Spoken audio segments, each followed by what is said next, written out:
മറുകാണൻ എരപ്പാളിക്ക് ഒന്നും സംഭവിച്ചിട്ടില്ല. പക്ഷെ എല്ലാം ഒടിഞ്ഞ് നുറങ്ങി എന്നുള്ള കാര്യം എല്ലാവർക്കും അറിയാം. അതുകൊണ്ട് കരച്ചിലോട് കരച്ചിൽ, കരച്ചിലോട് കരച്ചിൽ. നമസ്കാരം.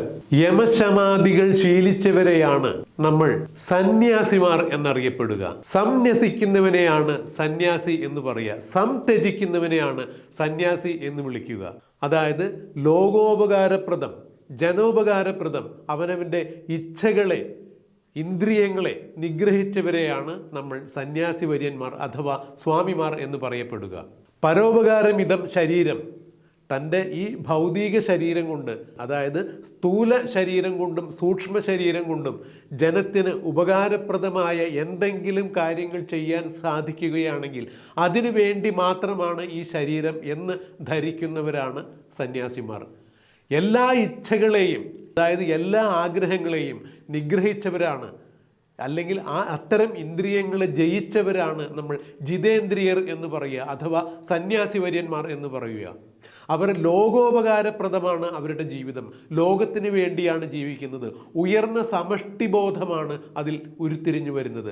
സമഷ്ടിബോധം എന്ന് പറഞ്ഞാൽ എല്ലാവർക്കും വേണ്ടി ഉള്ളതാണ്. നാം ഒന്നാണ് എന്നുള്ളതാണ് ഈ സമഷ്ടിയിൽ പറയുന്നത്.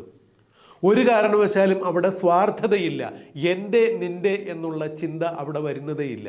നിസ്വാർത്ഥരാണ്, നിസ്സംഗരാണ്. ഒന്നിനോടും സംഘമുണ്ടായിരിക്കില്ല, ഒന്നിനോടും പ്രതിപത്തി ഉണ്ടായിരിക്കില്ല, ഒന്നിനോടും വിപ്രതിപത്തി ഉണ്ടായിരിക്കില്ല. ഇങ്ങനെയൊക്കെയാണ് സന്യാസത്തെക്കുറിച്ചും സന്യാസിമാരെക്കുറിച്ചും സ്വാമിമാരെക്കുറിച്ചും ഭാരതീയ ജനത മനസ്സിലാക്കി വച്ചിരിക്കുന്നത്. ഇതിൽ ഭാരതീയ പുരാണ ഇതിഹാസങ്ങൾ പഠിച്ച്, അല്ലെങ്കിൽ ഭാരതീയ സനാതന തത്വശാസ്ത്രങ്ങൾ പഠിച്ച് സംയമനത്തിലൂടെ സന്യാസിയായി തീർന്നവരുണ്ട്. മഹിതമായ ഗുരു പരമ്പരകളിലൂടെ സന്യാസ മഠങ്ങളിൽ ചേർന്ന് സന്യാസി ശ്രേഷ്ഠന്മാരായവരുണ്ട്. മഹിതമായ ഗുരു പരമ്പരയുടെ ഭാഗമായിരിക്കും അവർ. ജഗദ്ഗുരു ശങ്കരാചാര്യർ, ശ്രീരാമകൃഷ്ണ പരമഹംസർ, വിവേകാനന്ദ സ്വാമികൾ, ഇവരെല്ലാം മഹിതമായ ഒരു ഗുരു പരമ്പരയുടെ ഭാഗമായി അറിയപ്പെടുന്ന സന്യാസി വര്യന്മാരാണ്. ഭാരതത്തിൽ ഒട്ടനവധി സന്യാസ മഠങ്ങളും സമൂഹങ്ങളും നിരവധി ഗുരു പരമ്പരകളും ഉള്ള രാജ്യം തന്നെയാണ് ഭാരതം. ആത്മീയ പ്രവർത്തനങ്ങൾ ഭംഗിയായ രീതിയിൽ നടക്കുന്ന രാജ്യം തന്നെയാണ് ഭാരതം. ആധ്യാത്മിക കാര്യങ്ങളിലും ഭൗതിക കാര്യങ്ങളും ഒരുപോലെ തന്നെ സമന്വയിപ്പിച്ച് ലോകോപകാരപ്രദമായ കാര്യങ്ങൾ ചെയ്യുന്നവരെ തന്നെയാണ് നമ്മൾ സന്യാസി വര്യന്മാർ എന്ന് പറയുന്നത്. ഇന്ദ്രിയ നിഗ്രഹം ചെയ്തവർ, അതായത് ഇച്ഛകളെയെല്ലാം, ശരീരത്തിൻ്റെ ആയാലും മനസ്സിൻ്റേതായാലും ഓരോ ഇച്ഛകളെയും ഓരോ ആഗ്രഹങ്ങളെയും ജയിച്ചവരെ തന്നെയാണ് നമ്മൾ ജിതേന്ദ്രിയർ എന്നും സന്യാസി വര്യന്മാർ എന്നും അറിയപ്പെടുന്നത്. എന്നാൽ നിർഭാഗ്യവശാൽ ഭാരതത്തിൽ ഇന്ന് നമ്മൾ അറിയപ്പെടുന്ന സന്യാസി വര്യന്മാരെല്ലാവരും അത്തരത്തിലുള്ള ആളുകളാണോ എന്നുള്ളതാണ് നമ്മൾ ചിന്തിക്കേണ്ടിയിരിക്കുന്നത്. ഇപ്പോൾ നമ്മൾ കണ്ട ഈ വീഡിയോയിൽ സംസാരിക്കുന്ന അഭിവന്ദ്യനായ ഈ സ്വാമിജി, ഇത് നമ്മുടെ ശീലം കൊണ്ടാണ് അഭിവന്ദ്യനായ സ്വാമിജി എന്ന് പറയുന്നത്. ഭാരതത്തിൻ്റെ മഹിതമായ പാരമ്പര്യം അത് തന്നെയാണ്. ഗുരു പരമ്പരകളെ അഭിവന്ദ്യർ എന്ന് തന്നെയാണ് അഭിസംബോധന ചെയ്യാറുള്ളത്. ഇദ്ദേഹം അഭിവന്ദ്യനാണോ നിന്ദ്യനാണോ എന്നുള്ളത് നിങ്ങൾ ചിന്തിക്കുക. നാവിനെ ജയിച്ചവരാണ്, അതായത് മറ്റൊരാളെ നാവ് കൊണ്ട്, കലിയുഗത്തിൽ നാവ് നൽകിയിരിക്കുന്നത് നാമം ചൊല്ലാലാണ്, നല്ല കാര്യങ്ങൾ പറയുവാൻ വേണ്ടിയാണ് എന്നുള്ളതാണ് പറയുന്നത്. മറ്റൊരാളെ ഭർസിച്ച് സംസാരിക്കുന്ന, നിഷിച്ച് സംസാരിക്കുന്ന സന്യാസി ഏത് തരം സന്യാസത്തിൻ്റെ ഭാഗമാണ് എന്നുള്ളത് നമുക്കറിയില്ല. നമ്മുടെ അറിവുകേടാണോ എന്നുള്ളത് അറിയില്ല. വാക്കുകൊണ്ടോ മനസ്സുകൊണ്ടോ ഒരാളെ ഒരു തരത്തിലും വേദനിപ്പിക്കാൻ പാടില്ല എന്നുള്ളതാണ് സന്യാസ മഠങ്ങളും സന്യാസ തത്വങ്ങളും നമ്മളെ പഠിപ്പിക്കുന്നത്. മിതം ച സാരം ച വചോഹി വാഗ്മിത, വളരെ സാരമായിട്ടും മിതമായും സംസാരിക്കുന്നവനെയാണ് വാഗ്മി എന്നറിയപ്പെടുന്നത്. ഇത്തരം വാഗ്മിത്വം ഉള്ള ആളുകൾ തന്നെയാണ് സന്യാസിമാർ. വളരെ ചുരുങ്ങിയ വാക്കുകളിലൂടെ കാര്യങ്ങൾ അവർ പറയുന്നു. ഈ വാക്കുകൾ ഒരു കാരണവശാലും മറ്റൊരാളെ ഒരു തരത്തിലും സ്പർശിക്കാത്ത വിധമുള്ള വാക്കുകളാണ് ഇവർ സംസാരിക്കുക. ഒരു തരത്തിലും വായിൽ നിന്ന് വിഷമൂറുന്ന വാക്കുകൾ ഒരു സന്യാസി വര്യൻ്റെയും നാവിൽ നിന്ന് വരില്ല. എന്നാൽ ഇവിടെ സന്യാസി വര്യൻ എന്ന് വിശേഷിപ്പിക്കുന്ന, അതായത് ബ്രഹ്മാനന്ദ തീർത്ഥ സ്വാമികൾ എന്ന് സ്വയം വിശേഷിപ്പിക്കുകയോ അല്ലെങ്കിൽ അദ്ദേഹത്തിൻ്റെ അനുയായികൾ വിശേഷിപ്പിക്കുകയോ ചെയ്യുന്ന ഈ സ്വാമി പറയുന്നത് മുഴുവൻ വിഷലിബ്ധമായ വാക്കുകളാണ്. ഒരാളെ എങ്ങനെയാണ് പരമാവധി താറടിച്ച് കാണിക്കുക എന്നുള്ളതാണ് ഈ സ്വാമിജിയുടെ സംസാരത്തിൽ നിന്നും സംഭാഷണത്തിൽ നിന്നും നമുക്ക് മനസ്സിലാക്കുക. മറുനാടൻ മലയാളി എന്ന പത്രസ്ഥാപനത്തിൽ നിന്നും ഈ സ്വാമിജിയെക്കുറിച്ച് മറുനാടൻ മലയാളിയുടെ ചീഫ് എഡിറ്ററായ ഷാജൻ സ്കറിയ നേരത്തെ വിമർശനാത്മകമായ ഒരു വീഡിയോ അല്ലെങ്കിൽ വിമർശനാത്മകമായ വാർത്ത ചെയ്തിട്ടുണ്ട് എന്നുള്ളതിൻ്റെ അടിസ്ഥാനത്തിൽ ഇപ്പോൾ അദ്ദേഹത്തിനെതിരെ പ്രയോഗിക്കാൻ പറ്റിയ ഒരു അവസരം വളരെ വിദഗ്ധമായ രീതിയിൽ ഈ സ്വാമി ഉപയോഗിക്കുന്നു എന്നുള്ളതാണ് നമുക്ക് മനസ്സിലാകുന്നത്. അഭിവന്ദ്യനായ സ്വാമിജി, ഞങ്ങളുടെ ശീലം കൊണ്ട് അങ്ങനെ തന്നെ അങ്ങയെ അഭിസംബോധന ചെയ്യുന്നു. അങ്ങ് ഏത് സന്യാസ മഠത്തിൻ്റെ പിൻഗാമിയാണ്, ഏത് ഗുരു പരമ്പരയുടെ പിൻഗാമിയാണ് എന്നറിയാൻ ഞങ്ങൾ സാമാന്യ ജനത്തിന് താല്പര്യമുണ്ട്. ഒരാൾ എങ്ങനെയാണ്, അത് ശത്രുവായാൽ പോലും, ശത്രുവോ മിത്രമോ സന്യാസത്തിലില്ല എന്നുള്ളതാണ് ഞങ്ങൾ പറഞ്ഞു കേട്ടിരിക്കുന്നത്. അപ്പോൾ ശത്രുപക്ഷത്താണ് എന്ന് പറയുമ്പോൾ തന്നെ അവിടെ സന്യാസിയല്ല. എന്താണ് പിന്നെ സംത്യജിച്ചിരിക്കുന്നത്? എന്താണ് അങ്ങ് സംന്യസിച്ചിരിക്കുന്നത്? അപ്പോൾ ശത്രുവില്ല, മിത്രമില്ല, നിസ്സംഗതയോടുകൂടി നിർമ്മമതയോടുകൂടി കാര്യങ്ങളെ കണ്ടറിയുന്നവരാണ് സ്വാമിമാർ, സന്യാസിമാർ. അങ്ങ് ഇവിടെ പറയുന്നത് ഒരു വ്യക്തിക്കെതിരെ നടത്തുന്ന നിരന്തരമായ വിഷലിപ്തമായ ആക്ഷേപങ്ങളാണ്. എങ്ങനെയാണ് അങ്ങ്, ഏത് തരത്തിലുള്ള സംത്യാജമാണ് അങ്ങ് നടത്തിയിരിക്കുന്നത്? വാക്കുകൾ കൃത്യമായ രീതിയിൽ ഉപയോഗിക്കുക, അതിൻ്റെ അർത്ഥവും തലവും അറിഞ്ഞ് ഉപയോഗിക്കുക, ഒരാളെ ഒരു തരത്തിലും വേദനിപ്പിക്കാതിരിക്കുക. ഇതൊക്കെ സന്യാസ ദീക്ഷയിൽ പറഞ്ഞിട്ടുള്ള കാര്യങ്ങൾ തന്നെയല്ലേ? അപ്പോൾ ഏത് ഗുരു പരമ്പരയുടെ ഭാഗമാണ്, ഏത് സന്യാസ ആശ്രമത്തിൻ്റെ ഭാഗമാണ് ബ്രഹ്മാനന്ദ തീർത്ഥ എന്ന് അവകാശപ്പെടുന്ന അല്ലെങ്കിൽ താങ്കളുടെ പേരിനോടുകൂടി ചേർത്ത് വച്ചിരിക്കുന്ന ഈ പേര് ഏത് ദീക്ഷയാണ്, ഏത് ആശ്രമത്തിൻ്റെ ദീക്ഷയാണ് എന്നറിയാൻ ഞങ്ങൾക്ക് താല്പര്യമുണ്ട്. ഭാരതത്തിൽ നിലവിലുള്ള എല്ലാ സന്യാസ സമൂഹത്തോടും ആശ്രമങ്ങളോടും മഠങ്ങളോടും സന്യാസി വര്യന്മാരോടുമുള്ള എല്ലാവിധ ബഹുമാനവും ആദരവും നിലനിർത്തിക്കൊണ്ട് ചോദിക്കട്ടെ, അങ്ങ് ഏത് ഗുരു പരമ്പരയുടെ ഭാഗമാണ്? അങ്ങയുടെ പൂർവാശ്രമം ചോദിക്കുന്നില്ല. സന്യാസിമാരുടെയും നദികളുടെയും പൂർവാശ്രമം ചോദിക്കാൻ പാടില്ല എന്നുള്ള മഹിതമായ തത്വങ്ങൾ മാനിച്ചുകൊണ്ട് തന്നെ ചോദിക്കുന്നു, അങ്ങ് ഏത് ഗുരു പരമ്പരയുടെ ഭാഗമാണ്? എന്താണ് അങ്ങ് സംത്യജിച്ചിരിക്കുന്നത്? അങ്ങ് ധരിച്ചിരിക്കുന്ന വസ്ത്രങ്ങൾ വർണ്ണ വസ്ത്രങ്ങളാണ്, മഴവില്ലിനോട് കിടപിടിക്കുന്ന തരത്തിലുള്ള വസ്ത്രങ്ങളാണ്, ചുവപ്പ്, കറുപ്പ്, മഞ്ഞ. സന്യാസി വര്യന്മാർ ധരിച്ച് ഞങ്ങൾ കണ്ടിരിക്കുന്നത് കാവ്യ വസ്ത്രങ്ങളാണ്. കാവ്യ വസ്ത്രങ്ങൾ അല്ലെങ്കിൽ വെളുത്ത വസ്ത്രങ്ങൾ.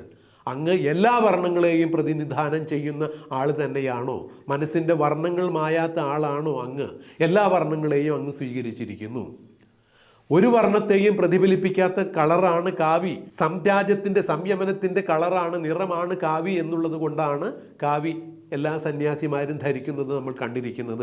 യേശുദേവനും കാവി ധരിച്ചതായി കണ്ടിട്ടുണ്ട്. ഇത് പറയുമ്പോൾ ഞങ്ങളെ സംഘികൾ എന്ന് വേണമെങ്കിൽ അങ്ങ് ആക്ഷേപിക്കും. ഇത്തരം ആക്ഷേപങ്ങൾ കേൾക്കാൻ തയ്യാറായിക്കൊണ്ട് തന്നെയാണ് അങ്ങയോട് ചില ചോദ്യങ്ങൾ ചോദിക്കുന്നത്.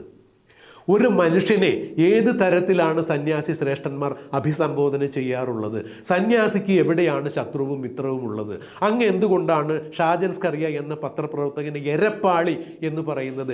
ഏത് സന്യാസ മഠത്തിലാണ്, ഏത് സന്യാസ ആശ്രമത്തിലാണ് അങ്ങേക്ക് എരപ്പാളി എന്ന പാഠം പകർന്നു തന്ന ഗുരു പരമ്പരകൾ ഉള്ളത്?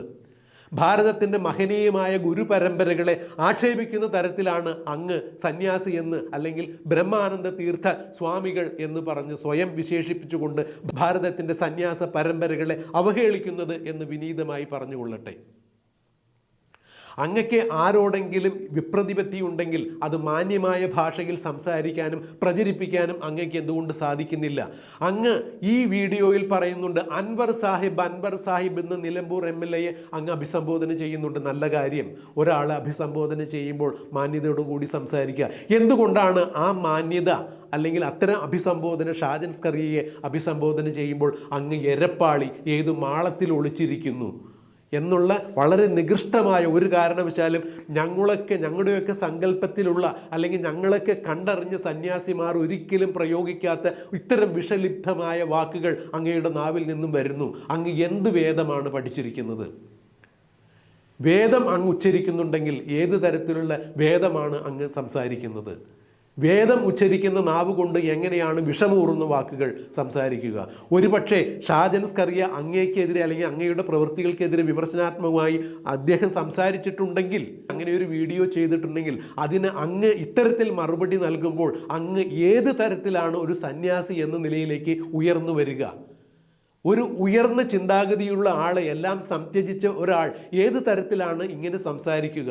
അങ്ങ് ഏത് തരത്തിലാണ് അപ്പോൾ സാധാരണക്കാരിൽ നിന്ന് ഉയർന്ന ബോധതലമുള്ള ഒരു സന്യാസി, ആത്മബോധ തലമുള്ള ആധ്യാത്മികതയിൽ ഉയർന്ന നിലവാരമുള്ള ഒരു സന്യാസിയാണെന്ന് അങ്ങയെ കേൾക്കുന്നവർക്ക് എങ്ങനെയാണ് ധരിക്കാൻ സാധിക്കുക?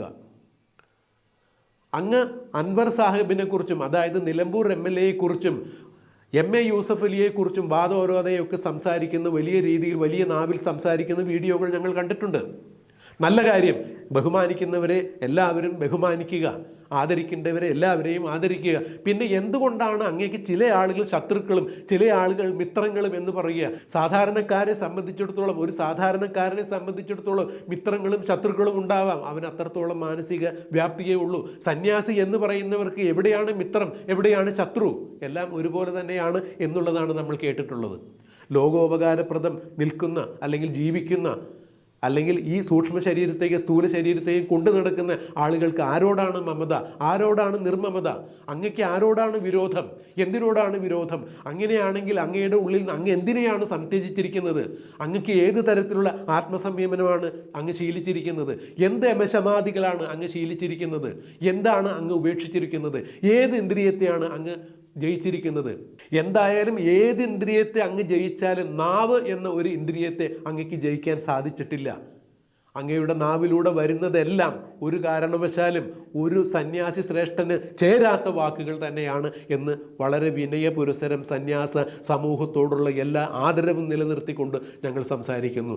അങ്ങയോടുള്ള ഒരു വ്യക്തിവിരോധം അല്ലെങ്കിൽ അങ്ങയെപ്പോലുള്ളൊരു വ്യക്തി ചെയ്യുന്ന പ്രവൃത്തികൾ സന്യാസ സമൂഹത്തെ മുഴുവൻ അടച്ചാക്ഷേപിക്കാൻ ഞങ്ങൾ തയ്യാറല്ല. ഒരു സന്യാസിയും ഇത്തരത്തിൽ സംസാരിക്കില്ല. അങ്ങ് ആരുടെയൊക്കെയോ താല്പര്യങ്ങൾ സംരക്ഷിക്കാൻ വേണ്ടി, ആർക്കൊക്കെയോ വേണ്ടി അങ്ങ് വ്യക്തിപരമായി വൈയക്തികമായി സംസാരിക്കുന്നു. സന്യാസത്തിൽ എവിടെയാണ് വ്യക്തി? അപ്പോൾ വ്യക്തിപരമായ താല്പര്യങ്ങൾക്ക് വേണ്ടി സംസാരിക്കുന്നവൻ എങ്ങനെയാണ് സന്യാസിയാവുക? എങ്ങനെയാണ് സ്വാമിജിയാവുക? എങ്ങനെയാണ് ബ്രഹ്മാനന്ദ തീർത്ഥയാവുക? ബ്രഹ്മത്തെ അറിയുന്നവൻ ബ്രഹ്മജ്ഞാനി, അല്ലെങ്കിൽ ബ്രഹ്മത്തെക്കുറിച്ച് ചിന്തിക്കുന്നവൻ അറിയുന്നവൻ ബ്രഹ്മജ്ഞാനി. ചരാചരാത്മകമായ ഈ പ്രപഞ്ചത്തിന് കാരണഭൂതമായും അതിൻ്റെ ചൈതന്യമായും യാതൊന്ന് വിളങ്ങുന്നുവോ അതിനെയാണ് ബ്രഹ്മം എന്ന് പറയുന്നത് എന്നാണ് സാധാരണക്കാർ ഞങ്ങളൊക്കെ മനസ്സിലാക്കിയിരിക്കുന്നത്. എന്തായാലും സാധാരണക്കാരേക്കാൾ വളരെ ഉയർന്ന നിലവാരമുള്ളവർ തന്നെയാണല്ലോ സന്യാസിമാർ. പാമ്പിലും പട്ടിയിലും പുല്ലിലും പൂവിലും പൂമ്പാറ്റയിലും പുഴുവിലുമുള്ള അതേ ചൈതന്യം തന്നെയാണ് സ്വാമിയിലും ഈശ്വരനിലും എന്നിലും നിന്നിലും എല്ലാം ഉള്ളത് എന്നുള്ള തത്വത്തെ അറിയുന്നവൻ തന്നെയാണല്ലോ ബ്രഹ്മത്തെ തിരിച്ചറിയുക. അങ്ങനെ അത്തരത്തിലുള്ളൊരു ബ്രഹ്മജ്ഞാനം സിദ്ധിച്ച ബ്രഹ്മാനന്ദ തീർത്ഥ, ബ്രഹ്മത്തിൽ സദാ ആനന്ദിച്ചിരിക്കുന്നവൻ, ആ ആനന്ദാവസ്ഥയിലിരിക്കുന്ന ബ്രഹ്മാനന്ദ തീർത്ഥയായ സ്വാമിജി, അങ്ങ് എങ്ങനെയാണ് അങ്ങയുടെ നാവിൽ നിന്ന് മറ്റൊരാളെക്കുറിച്ച് ഇത്തരത്തിൽ സംസാരിക്കാൻ പറ്റുക? അതായത് അങ്ങേക്ക് ഇപ്പോഴും സ്വാർത്ഥ ചിന്തകൾ അങ്ങിൽ നിന്നും പോയിട്ടില്ല. സ്വാർത്ഥം വെടിയാൻ അങ്ങേക്ക് സാധിച്ചിട്ടില്ല. അങ്ങ് ഇപ്പോഴും കൂളിംഗ് ഗ്ലാസോ അല്ലെങ്കിൽ സൺഗ്ലാസോ ഒക്കെ വെച്ച് സംസാരിക്കുന്നു. ഇത്തരം വേഷഭൂഷാദികളോടുകൂടി സഞ്ചരിക്കുന്നു. എവിടെയാണ് അങ്ങ് മനസ്സിനെ നിയന്ത്രിച്ചിരിക്കുന്നത്? എവിടെയാണ് അങ്ങ് മനസ്സിനെ ജയിച്ചിരിക്കുന്നത്? ജിതേന്ദ്രിയന്മാരുടെ വസ്ത്രമാണോ അങ്ങയുടേത്? ജിതേന്ദ്രിയന്മാരുടെ ഭാഷയാണോ അങ്ങയുടേത്? ജിതേന്ദ്രിയന്മാർ കൈക്കൊള്ളുന്ന ജീവിത രീതിയാണോ അങ്ങയുടേത്? ഞങ്ങൾ ഗുരുക്കന്മാരെന്ന് വിശേഷിപ്പിക്കുന്ന പരമ്പരയിൽ ജഗദ്ഗുരു ശങ്കരാചാര്യരുണ്ട്, ശ്രീനാരായണ ഗുരുദേവനുണ്ട്, ശ്രീരാമകൃഷ്ണ പരമഹംസരുണ്ട്, അരവിന്ദോ മഹർഷിയുണ്ട്, മുഹമ്മദ് നബിയുണ്ട്, യേശുദേവനുണ്ട്. ഇവരെല്ലാവരും ലോകത്തിൻ്റെ ഗുരുക്കന്മാരായി തന്നെ ഞങ്ങൾ കാണുന്നു. ഞങ്ങൾക്കവിടെ പക്ഷഭേദമില്ല. ഞങ്ങൾക്ക് അൻവർ സാഹിബിനെ അൻവർ സാഹിബ് എന്ന് വിളിക്കാൻ പറ്റുന്നതോടൊപ്പം തന്നെ അങ്ങയെ അഭിവന്ദ്യനായ സ്വാമിജി എന്ന് ഞങ്ങൾക്ക് വിളിക്കാൻ സാധിക്കുന്നത് അത് ഞങ്ങളുടെ സംസ്കാരം. അങ്ങേക്ക് എന്തുകൊണ്ടാണ് അങ്ങേക്കെതിരെ സംസാരിച്ചു എന്ന് പറയുന്ന ഒരാളോട് മാന്യമായി സംസാരിക്കാൻ പറ്റാത്തത്? എന്തുകൊണ്ടാണ് മാന്യമായ ഭാഷ ഉപയോഗിക്കാൻ സാധിക്കാത്തത്? അങ്ങ് ഏത് ഇന്ദ്രിയത്തെയാണ് ജയിച്ചിരിക്കുന്നത്? അപ്പോൾ ഇച്ഛകളെയും ഇന്ദ്രിയങ്ങളെയും ജയിക്കാൻ സാധിക്കാത്ത ഒരാൾ എന്ന രീതിയിൽ പിന്നെ ബ്രഹ്മാനന്ദ തീർത്ഥ എന്നൊരു ദീക്ഷാനാമം അങ്ങയ്ക്ക് ആര് തന്നു? എവിടെ നിന്ന് കിട്ടി? എന്തുകൊണ്ടാണ് അങ്ങ് ഇപ്പോഴും ആ പേരിൽ അറിയപ്പെടുന്നത്?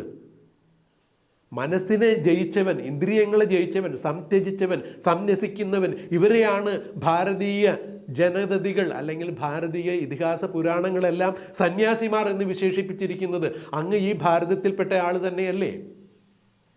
അങ്ങ് ഈ വീഡിയോയിൽ ദ്രോണനെ കുറിച്ചെല്ലാം വളരെ വിശദമായി സംസാരിക്കുന്നുണ്ടല്ലോ. നീ താഴേക്ക് പിടിച്ചു വലിക്കുന്നവനാണോ, നീ ദ്രോണനാണോ, ദ്രോഹിയാണോ എന്നൊക്കെ പറയുന്നുണ്ടല്ലോ. പാഞ്ചാല രാജാവിനെ കുറിച്ച് പറയുന്നുണ്ടല്ലോ. അങ്ങ് ഇവിടെ എന്താണ് ചെയ്തിരിക്കുന്നത്? സാമാന്യ സമൂഹത്തിൻ്റെ ബൗദ്ധിക നിലവാരത്തെ അങ്ങ് താഴേക്ക് പിടിച്ചു വലിക്കുകയാണോ ഉയർത്തുകയാണോ അങ്ങ് ഈ സംഭാഷണത്തിലൂടെ ചെയ്തിരിക്കുന്നത്? അന്ന് ദ്രോണൻ ചെയ്തതിന് അപ്പുറമല്ലേ ഇപ്പോൾ താങ്കൾ ചെയ്യുന്നത്? ആരുടെയോ താല്പര്യങ്ങൾക്ക് വേണ്ടി ആരോ എഴുതിത്തന്ന അല്ലെങ്കിൽ ആരുടെയോ സ്ക്രിപ്റ്റിന് അനുകൂലമായി തന്നെയല്ലേ താങ്കൾ സംസാരിക്കുന്നത്? ഷാജൻ സ്കറിയയോ മറ്റാരെങ്കിലും ആരുമായിക്കൊള്ളട്ടെ, ഒരാൾക്ക് എങ്ങനെയാണ് സന്യാസി വര്യൻ എന്ന് പറയുന്ന ഒരാൾക്ക് ശത്രുവും മിത്രവും ഉണ്ടാകുന്നത്?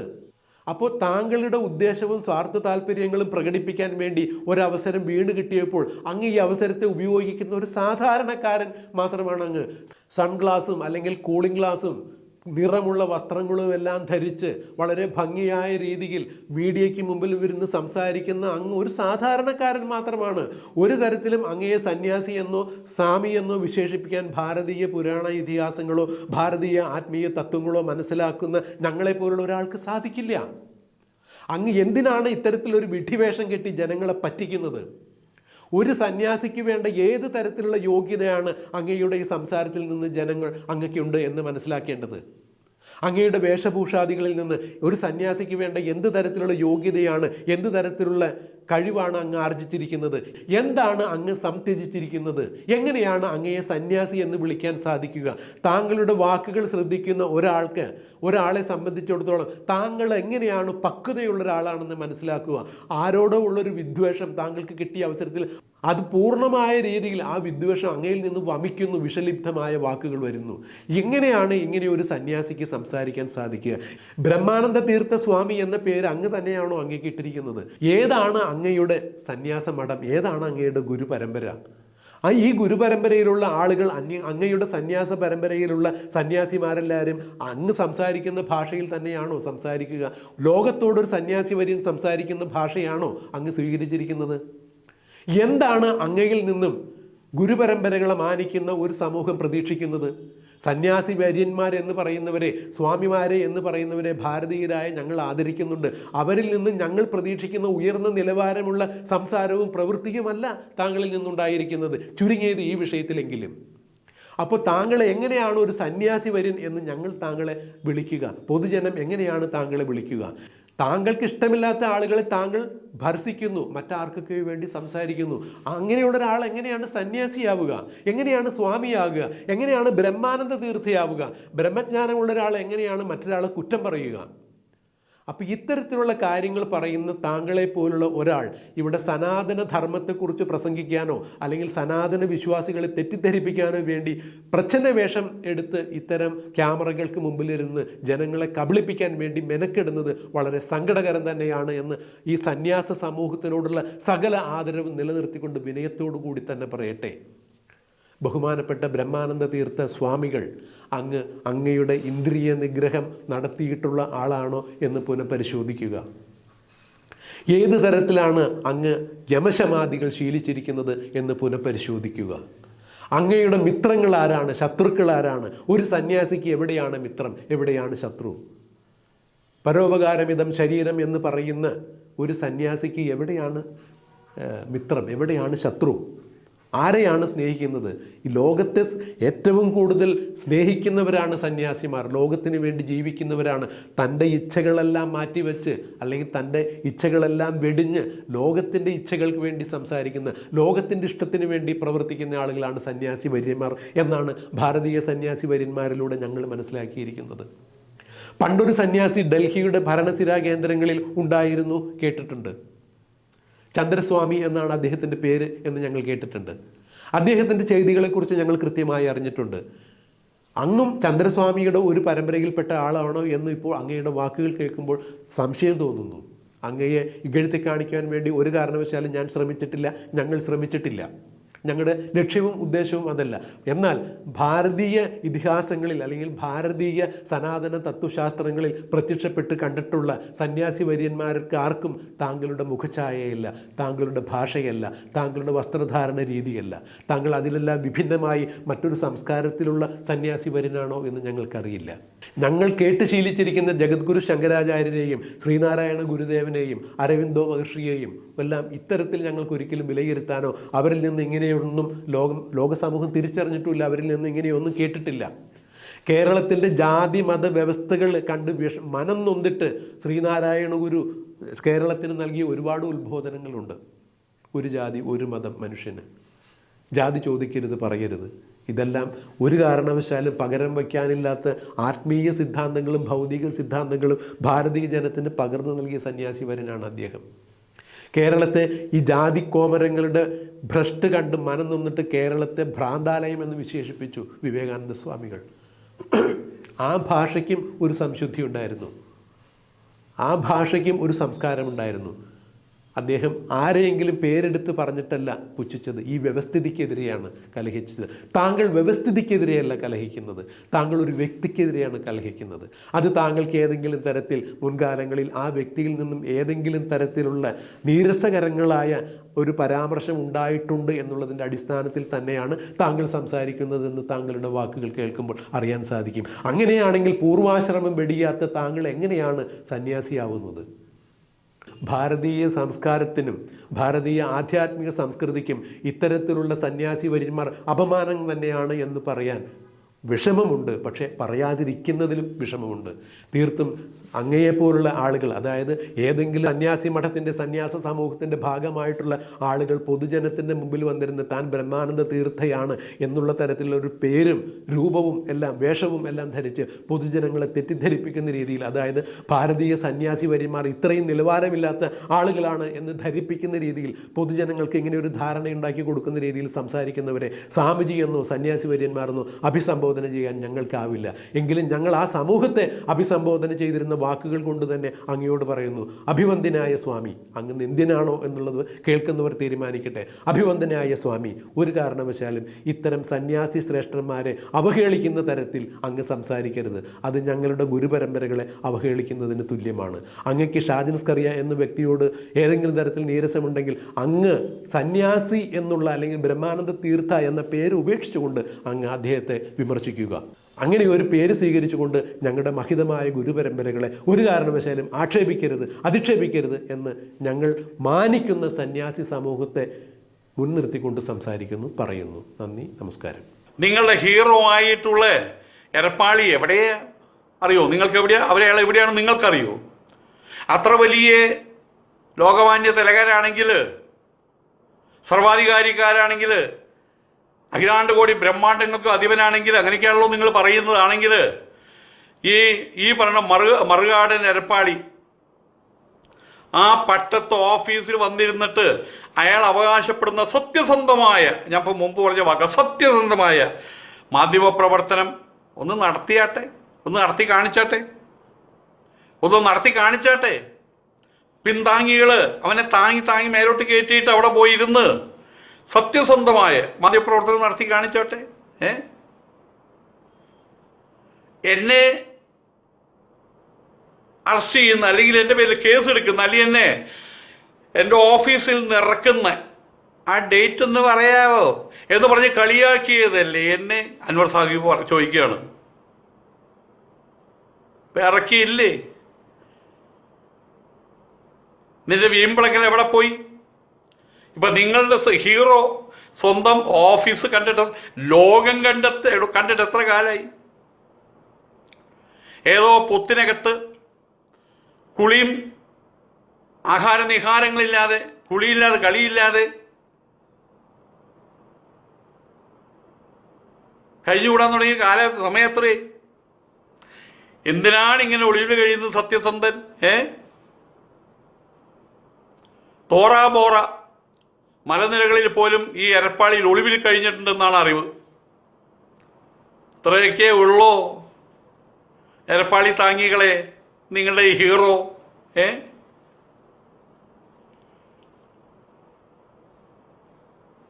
അൻവർ പറഞ്ഞതിലുമൊക്കെ ഒരുപാട് മുൻപോട്ട് കാര്യങ്ങൾ ഓടിയിട്ടുണ്ട് കേട്ടാ. എരപ്പാളി ഓടി ഓടി ഓടി അവന്റെ വായിൽ കൂടെ നൊരയും പതിയും വന്ന് തുടങ്ങിയിട്ടുണ്ട്. നൊരയും പതിയും മൂക്കിക്കൂടിയും നാക്കിക്കൂടിയും വന്നു തുടങ്ങിയിട്ടുണ്ട്. കണ്ണ് കലങ്ങിയിട്ടുണ്ട്, കണ്ണ് കാണാൻ വയ്യ, കാല് കുഴഞ്ഞു തുടങ്ങി.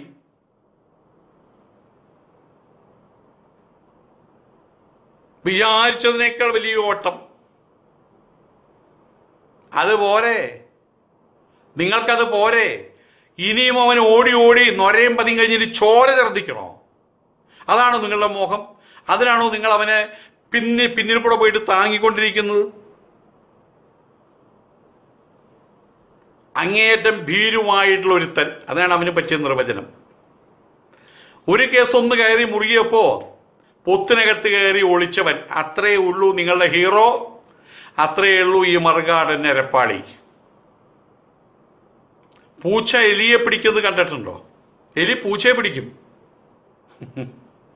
അന്നോണയല്ലേ? എന്നാ വേണ്ട, വിട്ടു. പൂച്ച എലിയെ പിടിക്കുന്നത് നിങ്ങൾ കണ്ടിട്ടുണ്ടല്ലോ. വെറുതെ ഇട്ടൊന്ന് തട്ടിക്കളിക്കും. ആദ്യം കഴുത്തിൽ കയറി കടി കടിക്കും.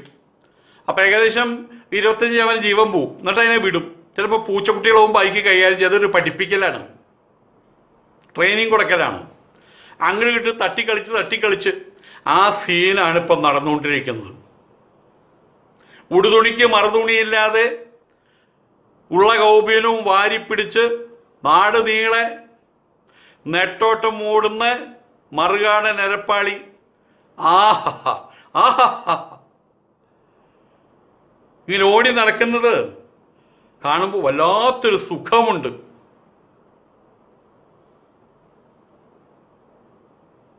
നിങ്ങൾ തീവ്രമായിട്ട് എന്തെങ്കിലും ആഗ്രഹിച്ചാൽ ലോകം മുഴുവൻ കൂടെ നിൽക്കും എന്ന് പൗലോ കൊയ്ലോ വെറുതെ പറഞ്ഞതല്ല.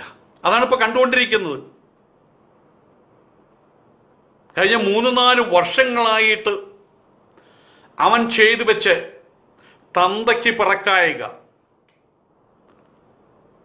Third standard, third rate, fourth rate, sub standard പ്രോഗ്രാമുകൾ, പരിപാടികൾ അവൻ ഈ പ്രദേശത്ത്, ഈ കേരളദേശത്ത് വാരി വിതറിയ, അഥവാ മലയാളികൾക്കിടയിൽ വാരി വിതറിയ മാലിന്യം, അവൻ്റെ വായിൽ കൂടെ വരുന്ന വിസർജനം, ഇന്നെല്ലാം സന്നദ്ധ സംഘടനകൾ ചെയ്യുന്ന പോലെ എല്ലാം വാരിക്കെട്ടി മുറുക്കി. ഞങ്ങളുടെ നാട്ടിൽ ഒരിക്കലോ ഷാജി ഗോവിന്ദൻ എന്ന് പറഞ്ഞ എനിക്കൊരു സുഹൃത്തുണ്ട്.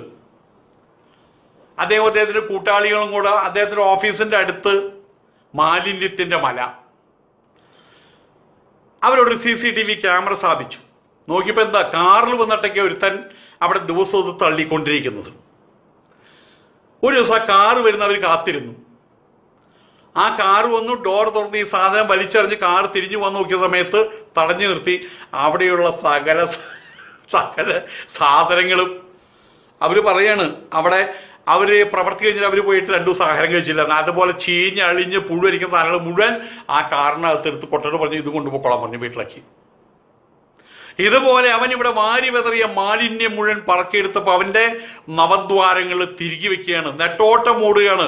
കാണുമ്പോൾ ആഹാ എന്തൊരു രസം എന്ന് പറയുമ്പോൾ ക്രൂരനാണെന്ന് വിചാരിക്കരുത് കേട്ട. ക്രൂരതയല്ല, അത്രമാത്രം സങ്കടം ഇവനെ കൊണ്ട്, ഈ അരപ്പാളിയെ കൊണ്ട് മലയാളികൾ സഹിച്ചിട്ടുണ്ട്. ഒരു ശത്രുവിന് പോലും, സാധാരണ ശത്രുവിന് പോലും ഇങ്ങനത്തെ ഒരു ഗതികേട് വരരുതേ എന്ന് പ്രാർത്ഥിക്കുന്ന രീതിയിലും ഉള്ള കാര്യങ്ങളാണ്. പക്ഷെ ഇവൻ സാധാരണ ശത്രുവല്ല. ഒരു കയ്യിൽ വിഷം നിറച്ച പാത്രവും മറു കയ്യിൽ തീപ്പന്തവും കൊണ്ട് നടക്കുകയാണ്. എവിടെ കത്തിക്കാം, ഏത് ജലാശയത്തിൽ വിഷം കലർത്താം എന്ന് നോക്കി നടക്കുന്ന ഇവന്റെ പതനം അത് പരിപൂർണമാകുന്നത് വരെ ചിരിച്ചുകൊണ്ട് തന്നെ ഇരിക്കും, സന്തോഷിച്ചുകൊണ്ട് തന്നെ ഇരിക്കും. ആനന്ദമാണ് ഈ സമയത്ത്.